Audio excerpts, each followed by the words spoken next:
Hello बच्चों, problem है if f x equal to summation from lambda equal to 1 to n x minus 5 upon lambda multiplied with x minus 4 upon lambda plus 1 then limit n tending to infinite f zero, ये हमें calculate करना है। चलिए start करते हैं।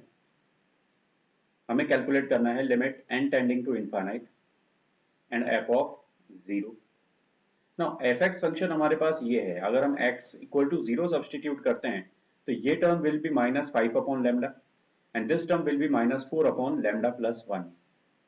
तो यहां से हम इसे लिखें that it is limit n tending to infinite summation from lambda equal to 1 to n, और यहां से हमें मिलेगा that it is minus 5 upon lambda multiplied with it is minus 4 upon lambda plus 1.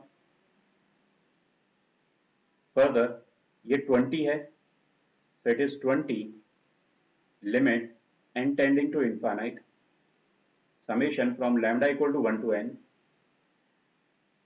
it is 1 upon lambda into lambda plus 1. अब यहां क्या किया जा सकता है, इसे लिखेंगे limit n tending to infinite और इसके हम पार्शियल फ्रैक्शंस कर लेते हैं। It is from lambda equal to 1 to n, this term can be written as 1 upon lambda minus 1 upon lambda plus 1।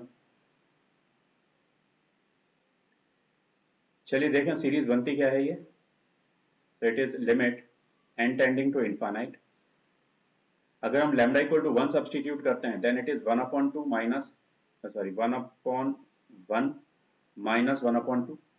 अगर हम 2 पुट करते हैं then it is 1 upon 2 minus 1 upon 3, then it is 1 upon 3 minus 1 upon 4, और इसी तरह से ये series चलेगा and last term will be 1 upon n minus 1 upon n plus 1।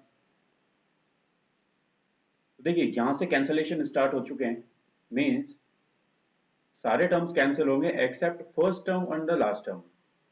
तो अभी हमारे पास जो बचा हुआ है वो है 1 माइनस 1 अपॉन n प्लस 1। अब अगर n इनफाइनाइट की ओर टेंड करता है then 1 upon n plus 1 will tend to 0, so it is 20 multiplied with 1 minus 0 means 20.